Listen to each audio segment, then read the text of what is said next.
If this video is released on schedule, it'll be 1 week after Martian Manhunter vs. Silver Surfer, the 8th episode of Death Battle Season 10, and also the middle of the season, since people only know my thoughts on that episode and Guts vs. Dimitri.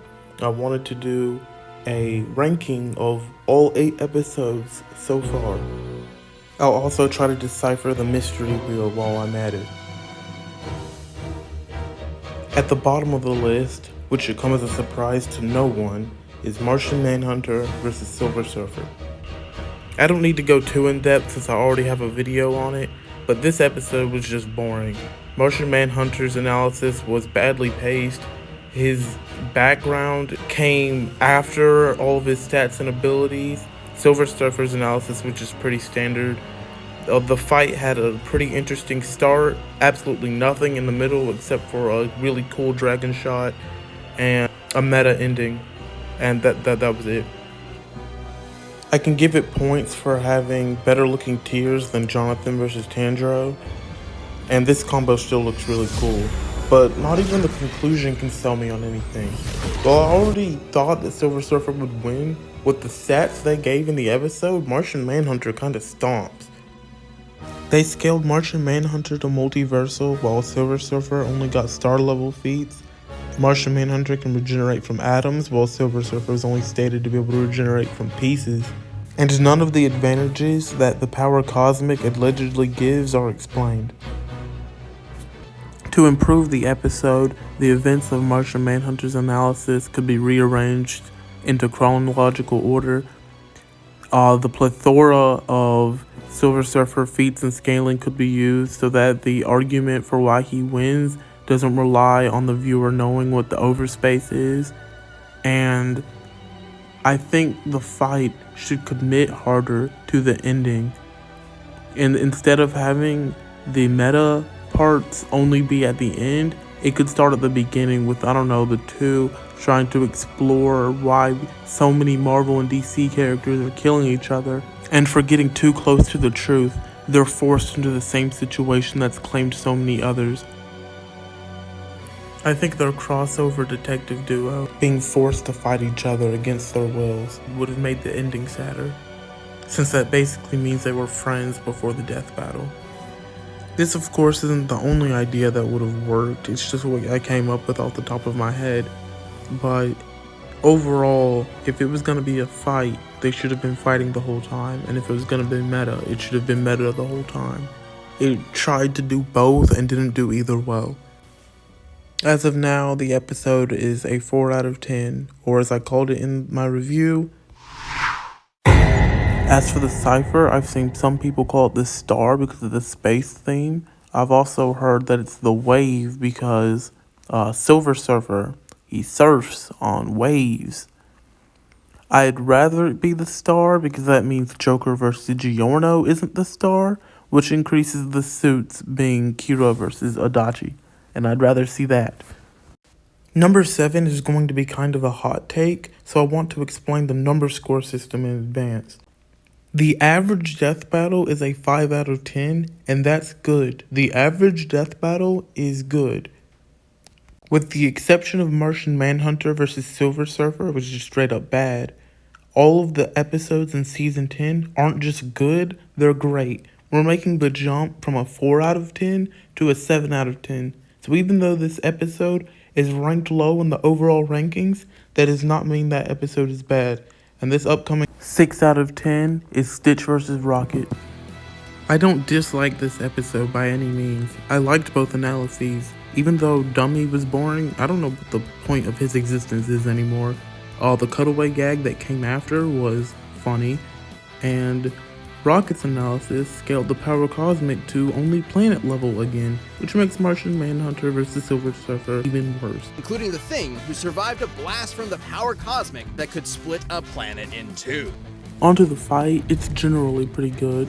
The only thing I can nitpick is that the shockwave that knocks the ice cream out of the fat guy's hand seems to go in the wrong direction.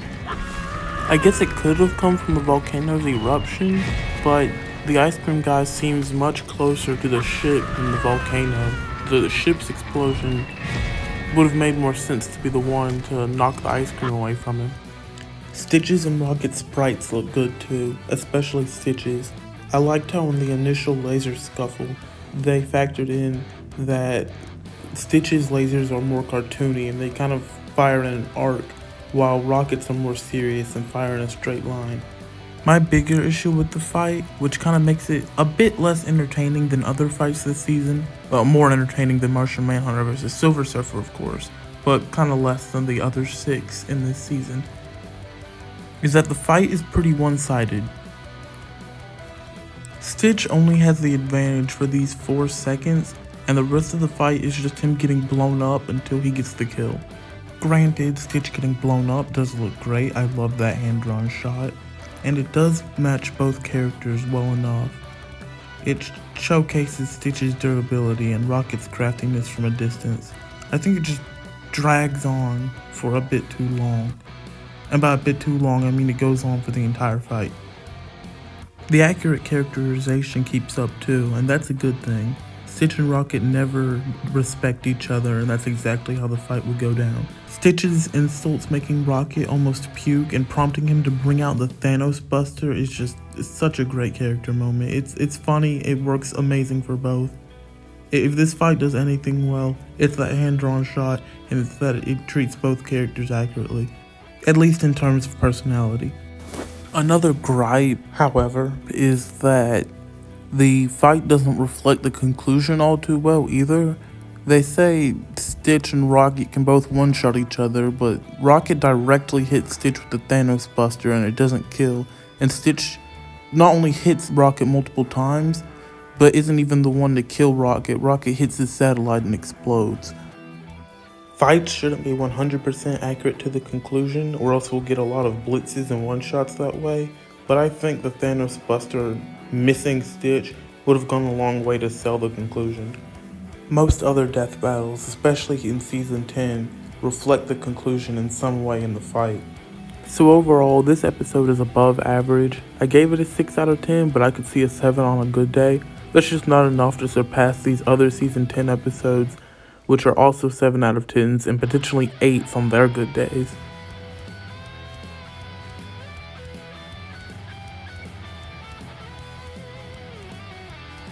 I moved on to number 6 without going over the cipher, so I came back to this. Stitch vs. Rocket is probably the wave because of the Hawaii theme, but it may also be the skull and crossbones because of how deadly they are, or this thing that I have no clue what it is, but maybe it's some kind of ancient symbol for animals. It's more likely the wave than anything else, but I'm just throwing out guesses. Back to where I was in the editing process. Number 6 is Raven vs. Phoenix. In comparison to Stitch vs. Rocket, this episode definitely has worse editing, probably the worst of the season, but it's much funnier. Jean Grey dies 16 times, Jocelyn gets possessed by the Phoenix, Boomstick calls Raven a goth GF, and the Soul Self smashes ponies like a battering ram. It probably wasn't intentional, but a BetterHelp ad playing right after Phoenix's analysis when these two characters are terrible at handling their emotions appropriately is so ironic. The editing might be less than Death Battle standard, but the analyses still do both characters justice, and the jokes never fail to at least make me smile. The fight, though, is where this episode gets most of its points. Just to get the nitpicks out of the way, this laugh sounds weird. One of the Phoenix's powers is to kill the frame rate, and I don't really understand how they made it back to the starting point. Was this all in their head so far? No. I'm not the biggest fan of any of Raven's sprites. And White Phoenix not only gets one shot, but her attack vanishes from existence. Now to begin with everything I like about the fight, unlike Raven, I like all of Jean's sprites, especially Dark Phoenix. The music did a good job mixing the X-Men and Teen Titans themes. Both of the voice actresses do a really good job, especially for this line, which is one of my favorites. You don't control my mind! Dark Raven using Time Stop is cool, it's one of my favorite powers to watch. This shot is absolutely glorious, and I hope whoever worked on it gets a massive raise. It's one of the best in this season. Another one is this amazing transition from hand-drawn back to pixels. It was so flawless and smooth. And even though White Phoenix's Delphox Unite move disappeared from existence, it at least looked cool. The different forms they were taking also did a good job displaying the progression of the fight. Lastly, whoever worked on this kill also deserves a raise. I love the way the Phoenix tries to protect Jean, but it fizzles out just with her and Phoenix blows them both out. It's a great looking fight with nice pacing, nice music, and a nice thumbnail too. The more I talk about the episode, the more I realize it probably deserves an 8 out of 10 instead of a 7 out of 10.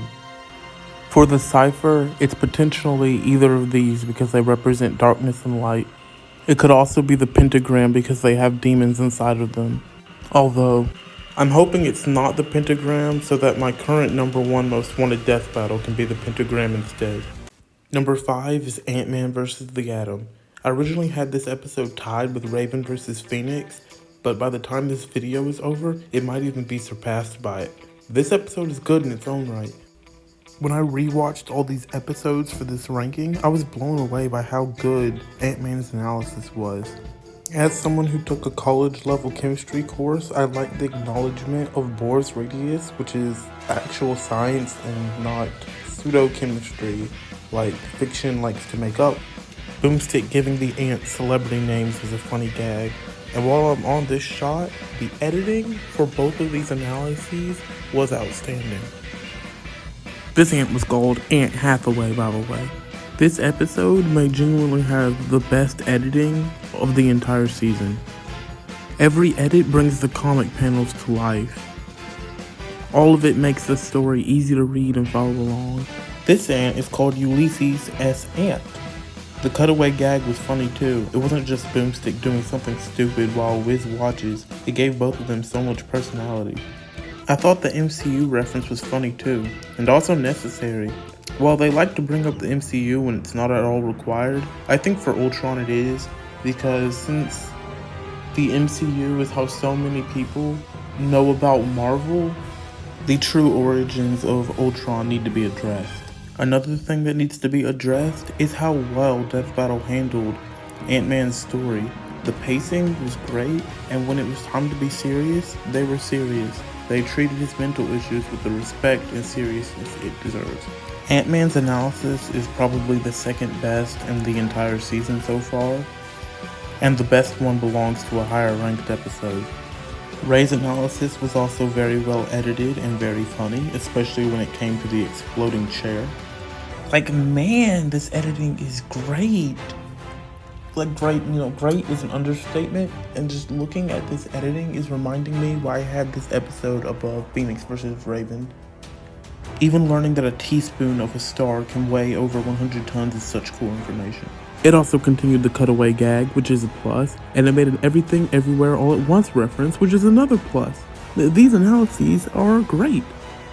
If only the fight kept that up. While I like that the Atom messed with that thing to the beat of Not Actual Size, a banger by the way, the reason they fought didn't make much sense. The Atom seemed genuinely curious about Hank's tech, and normally I think Hank would be excited to explain his genius to somebody, but instead he picks a fight over it, and instead of explaining, hey, I just want to talk about science, the Atom accepts the fight. Their fight at the size where household objects become dangerous was fun to watch. And unlike in most death battles, these two had something to argue about that wasn't related to the fight. During their battle, they were debating about their philosophies when it came to science. While Rank studied stuff that already existed, Hank invented something new. Those were interesting interactions. After this funny shot with the marbles, the fight kind of goes downhill. It doesn't become bad, it just becomes kind of average. Ray stood still while Hank threw particles at him, and that made him look kind of dumb. And if that wasn't enough, he stays still for this entire monologue, which makes him look even dumber. Like, I was watching this, I was totally confused why Ray was just standing there the whole time while Hank just continues to talk and talk and talk. The hand-drawn kill looked gruesome, and that's a compliment. I don't think Ray deserved that, but it's the premiere, gotta start with a bang. My complaint is that after the hand-drawn bit, it turned into a generic explosion with some ants and an atom symbol. Oh, that's kinda lame. While they were inside the car's molecules or whatever, they just kinda shot lasers at each other, and that's pretty generic. The fight had a convincing conclusion too, and they continued the ant puns, so that was a treat. This is Vincent, Ant Go. So overall, this is an excellent episode, not a bad choice for the premiere. I don't expect this to be anything on the cipher but the atom. Number 4, which might get usurped by number 5 and number 6, is Killua versus B Saka. It's probably Misaka and not Misaka, but I do not care. I do not like the way her name is pronounced. The oomph goes in the wrong syllables with her name. She should have been named Mikasa or something, or Mikasa, or I do not know. Either way, I do not like the current pronunciation of her name, so if I get it wrong, I do not care. For starters, there is a lightning total drama reference in the beginning. 10 out of 10 episode, that will be all, folks. On a more serious note, I originally had this episode at 8 out of 10 or a high 7 out of 10, and with AntMan versus the Atom and Phoenix versus Raven also pushing for 8 out of 10 status, this episode has more competition. So let's see my thoughts on it. In Killua's analysis, I liked Wiz nerding over Nin since it is actually a pretty unique power system. Boomstick comparing it to Ki anyway was also hilarious. The electrified font they used for Godspeed is really cool too. I hope that exists somewhere. I will totally use that. It's not much, but the last thing I have to say about this analysis is that the pacing was really good. They wrapped up his story all nice and neat, and they told it in a way that avoided most spoilers. Like, they had to go into his powers, but they skipped most spoilery events while also giving Killua's story a proper conclusion. On to Mikasa's analysis. Oh, I hate you, but I secretly love you, and it'll work out in the end. Shut up! 10 out of 10 analysis. While that joke was definitely the highlight of the analysis, I liked how they used video game EXP to describe Accelerator's experiment with the clone sisters. I'm not sure how many other people noticed this, but I also thought it was extremely funny how, when tackling the magical index plotline, they don't give Mikasa any feats because she is not the one who defeats Accelerator. Toma is. So we're going through this whole story completely featless, and what we're learning is that she had to get emotional support on the sidelines from her crush. And I think that shit's super funny. This hilarity is compounded by, unlike in Killua's analysis, which got a nice gift wrap conclusion, Mikasa's analysis ends with them calling her a victim of power creep and that she can't keep up with anyone in her verse anymore. I love Mikasa's analysis for all the wrong reasons, like even having an Acerola reference or Acerola or whatever the heck it is. That's enough to make it a 10 out of 10. It's just so funny. The fight has its issues too. Well, I know that's the token one of the clone sisters gave her, so there's a reason Mikasa really wants it back. I don't really think they'd fight to the death over it, especially since Killua has no attachment to it whatsoever. And they're right next to the Heavens Arena. So I think that could have made a better setup, is just have them fight in the tournament. Killua catching a coin while also being pushed back is cool.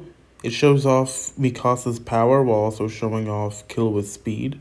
Then he zaps her butt, okay. Then he does it again, double okay. Focus. It's a trick of sound, not sight. I think the delivery here was a little rushed.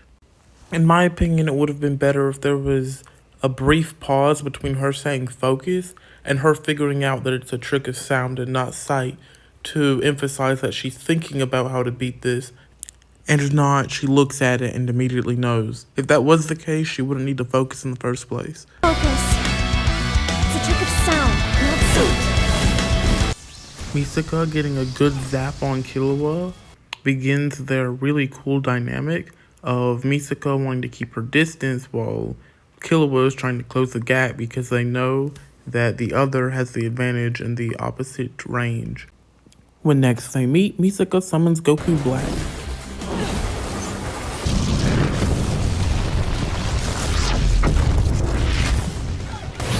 Killua using the yo-yo to escape is a cool interaction. Although I don't like that he says you don't know when to quit here.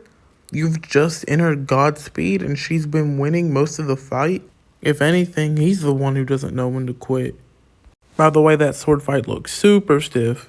I like the animation and sound design for Killua sliding down the wall here, and it begins one of the best sequences of Season 10. Not only does Misaka's kaiju look great, when it shoots the Heavens Arena, that explosion looks amazing. Killua jumping into the sky looks spectacular. When he summons his aura, that also looks awesome. And then he nukes the kaiju. The budget for the episode went into the 25 seconds of perfection. So I am not ashamed to admit that I fell for the fake out. It wasn't long before Killua fans' dreams were crushed, however. We get a good death scream though, that VA killed it. Speaking of killing, Misaka laughing as blood rains down on her makes her seem like a psychopath. As for the conclusion, I like that they included the stats you get if you use only direct feats, and the stats you get if you use scaling. I think more death battles should do this. In conclusion, Killua vs. B Saka is a good but flawed episode, while Killua has a solid analysis. Misaka's is special in its own hilarious way, and the fight has 25 seconds of perfection with a bunch of not scattered throughout the fight. It's probably worse than AntMan vs. Atom and Raven vs. Phoenix, but these three episodes are all interchangeable anyway. I've seen a variety of answers for the cipher for this matchup. It's possibly the pentagram because it's the symbol of magic in Magical Index, and it's only in Killua's yo-yo. It's possibly the beaker because it has an aura around it, or something around it, and Killua has an aura and Misaka's all sciencey. It's possibly the star because they're both prodigies, possibly the money symbol because Misaka fights with coins and Killua is rich, and possibly the skull and crossbones because they're both good at killing people, especially Killua. Forgot to mention it, but the Killua ton jokes were also humorous. I like them, and I like that they stay consistent throughout the entire episode. Back to the cipher, I think it's either of these two. I think the others are stretches. Of course, I'd rather it be the beaker with the aura so that the pentagram can be my most wanted matchup. These next three are the cream of the crop. Not only are they the best of Season 10, they're some of the best death battles of all time. They're all 10 out of 10s on their good days, which made ranking them so difficult. But when I finally decided, number 3 was Skyrim vs. Dark Souls. Both of these analyses felt like upgrades over Link. While all three have insanely large arsenals, with Skyrim vs. Dark Souls, both characters' analyses also included more lore about not just their character, but the world they live in. It really made the analyses stand out from other battles with massive toolkits. They were funny too. The Dark Souls roll joke was good, and Wiz selling his soul to cover student loans is one of the best cutaway gags I've ever had. There was an entertaining juxtaposition between analyses too. While Dark Souls was treated as grim and gothic, Skyrim went all in with how goofy it can be. Now for the fight, it's nothing short of amazing. And I'm not gonna sugarcoat it. Even though it's ranked as number 3, it has the best fight of Season 10 so far. The setup is perfect. The Dragonborn is being manipulated by Darkstalker Cath to snuff out the first flame, while the Chosen Undead is trying to reignite it at the bidding of Kingseeker Framp. It's the main conflict of Dark Souls 1, and it's all boiling up to this climax. While their initial clash is kinda janky, the beginning of the fight is full of references fans of both series will enjoy. The Dragonborn reflects on the Chosen Undead's helmet like the box art for Dark Souls. The Chosen Undead spams dodge roll just like a Dark Souls player. And the Chosen Undead takes an arrow to the knee, which is a meme in Skyrim. He also makes the sensual pain noise, which is a meme in Dark Souls.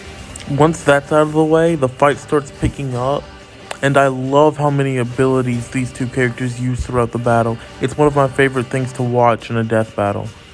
I said before that I like watching time powers, but another one of my favorites is the ability to revive several times upon death. This fight delivers on everything I could have wanted. And at first, I didn't know anything about these characters, so I was neutral towards the matchup. Also, half the arrow disappears when this dragon falls. The Chosen Undead catching lightning bolts out of the air is also so cool. This fight's exchange of abilities is amazing. The way the two pose as they prepare for Moonlight Greatsword versus Dawnbreaker is really cool as well. Fire versus Ice and Sun versus Moon is such a classic. The use of the Vow of Silence to interrupt the unrelenting force shout was so hype, and for a second it made me think the Chosen Undead was about to clutch it out. Unfortunately, he did not clutch, but he went out like a beast. His resilience is really put on display when he forces himself onto Darkbreaker just to get closer to the Dragonborn. When the fight ends, we return to where it all began, and the Chosen Undead tries to link the fire like he's journeyed so far to do. But the Dragonborn puts it out, and I think that the camera should have lingered longer on the fire going out. It still looked like it was glowing a bit, but that's just a minor nitpick. It does not matter. The Dragonborn taking no damage from the first flame and one-shotting it is a bigger but still minor issue. The post-analysis says that the Dragonborn is more powerful even without the lore feat, so it would have benefited from a graphic like this. Fireborn is also a top 2 track of the season. Its only competition is God's Hand. Both are so great. For the Cypher, I've heard that it's the recycling wheel because the Chosen Undead keep coming back, but it's definitely the Clashing Swords. I would be really surprised if it's anything else. Such as the scale, since you have to weigh your decisions, or either of the light symbols, since one was fighting for the light and the other was fighting for the darkness. This episode had 2 interesting analyses and a fantastic fight, landing it solidly in the top 3. In another close bout, number 2 is Darth Vader versus Obito. Remember in AntMan vs. Adam when I said only one other episode had a better analysis? It's this episode. They did a great job explaining all the frustrating quirks of Vader's armor in both a funny and educational way. The editing for some of the comic panel shots is also incredible. While the pacing for this analysis is mostly perfect, especially when going over his experiences with the dark side, the ending is kind of rushed. They go over his revolution back to the light in only 22 seconds and end it there. The perfect analysis, or at least one so good it's on par with Reverse Flashes, is Obito's. It starts by seemingly describing Naruto's background, but it's actually a fake out. Obito's just similar to him. The music was fitting throughout the whole analysis too. It always changed pace when more intense topics got brought up. Even the pacing for listing all of Obito's powers is really good. It transitions from power to power flawlessly and makes it follow along with the events of the story. And if you remember my review of Killua vs. B Saka, you know that I value being funny very highly. I know what you're thinking. Wasn't the whole point of this to stop war in the first place? And that's a very good question.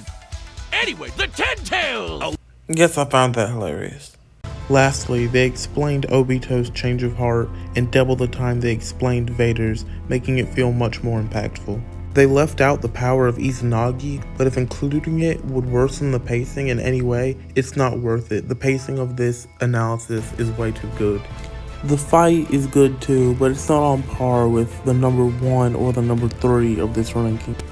I did like that the beginning had Vader no-sell all of Obito's petty garbage. It exhibits Vader's dominating presence and establishes that Obito needs to use his serious hacks to win. A guitar fan is not gonna cut it. Padme's face being behind the mask jump scared me along with Vader, but I was jump scared because that Padme model is ugly and looks unfinished. I have a problem with Obito's model too. His sleeve looks like it's part of his skin. The tailed beast bomb also consumes over 20 seconds of the animation just for Vader to not catch it, but it also does nothing anyway because he force shields it. This bit with the TIE fighter also does nothing, but at least it doesn't take as long. One of my common complaints with 3D fights is that they'll summon big things just for them to have no impact, even on the environment.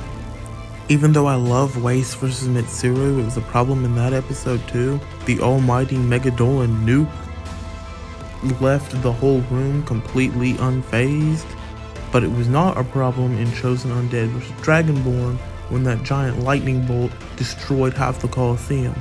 Also, the reason I'm lingering on Obito's face here is because it looks so flat. I think the Jinkyuriki is not supposed to be so smooth. I think he's supposed to be like rough and cracked. He looks like a toilet bowl. Vader's head looks like a smooth egg too. Putting it side by side with the source material makes it even more obvious. He's missing scars, wrinkles, and bumps. Now, of course, I don't expect the model to be 1-1 with the movie, but the one that we currently have only has one scar on his head. I think there could be a greater effort toward making him look pained and inhumane. Inhumanity is what makes the ending work so well. Like I mentioned when reviewing Martian Manhunter vs. Silver Surfer, when you commit to telling a good story, it can be good. Obito mercy kills Vader because he empathizes with his pain, and while it could have been rushed and only done at the ending, Death Battle scriptwriters took the care to have it build up throughout the fight. This talk they had in the middle of the fight right here about losing their humanity does so much to make the ending feel natural and not forced. The VAs also did a great job here, and I love how the music picks up as the Ten Tails is summoned. The path of the dark side, it is inevitable.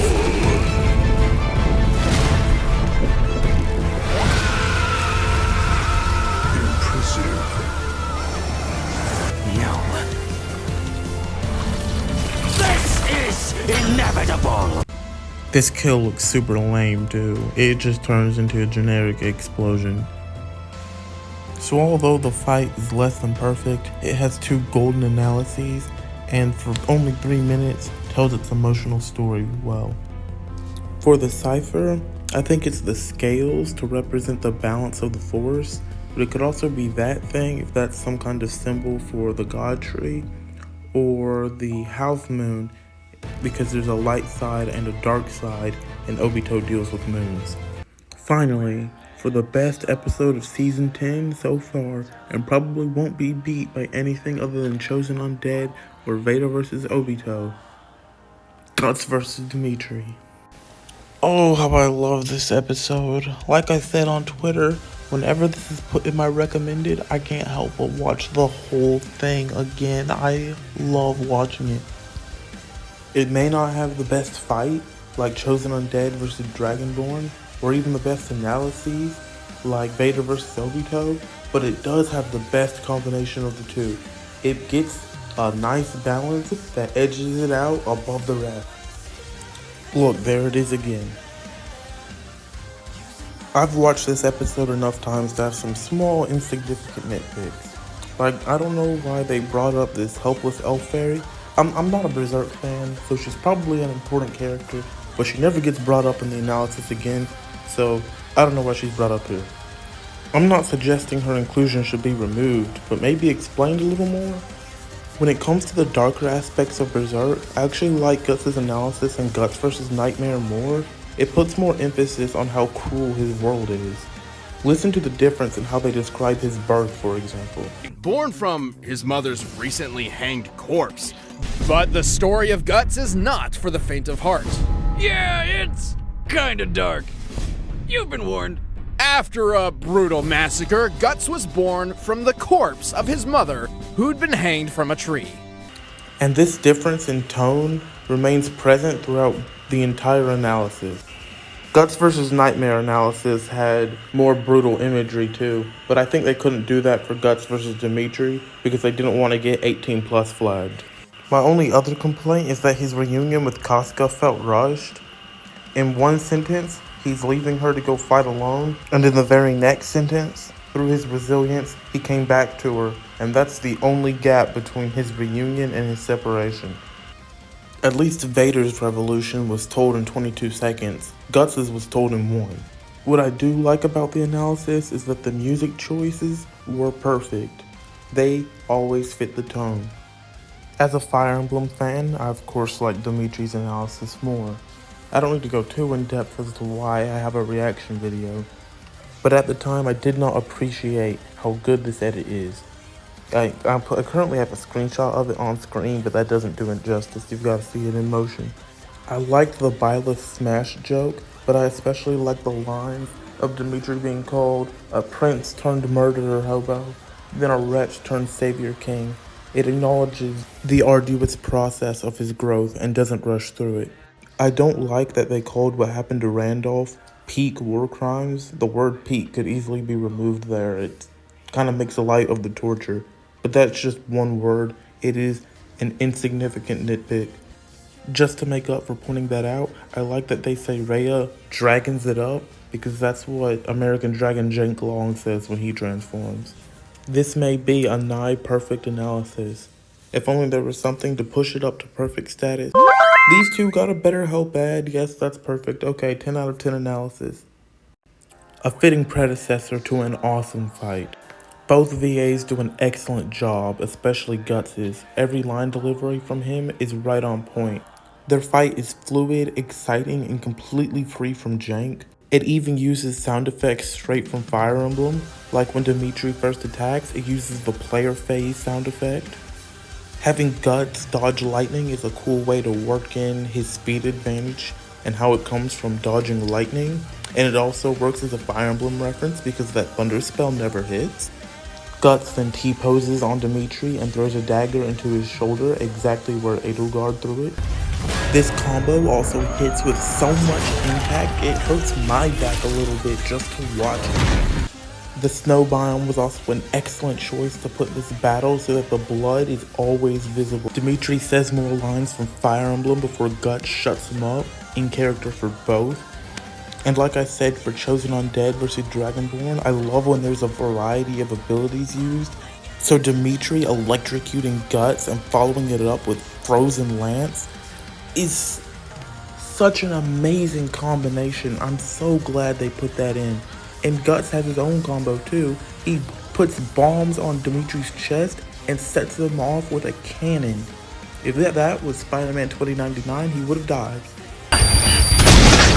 And Dimitri and Guts both go berserk at the same time, and I like how for Guts, you see it dawn on him that this is his only option to continue fighting since his arm is so messed up. He has to rely on the berserker armor to fix it, and when it does fix it, it is so smooth.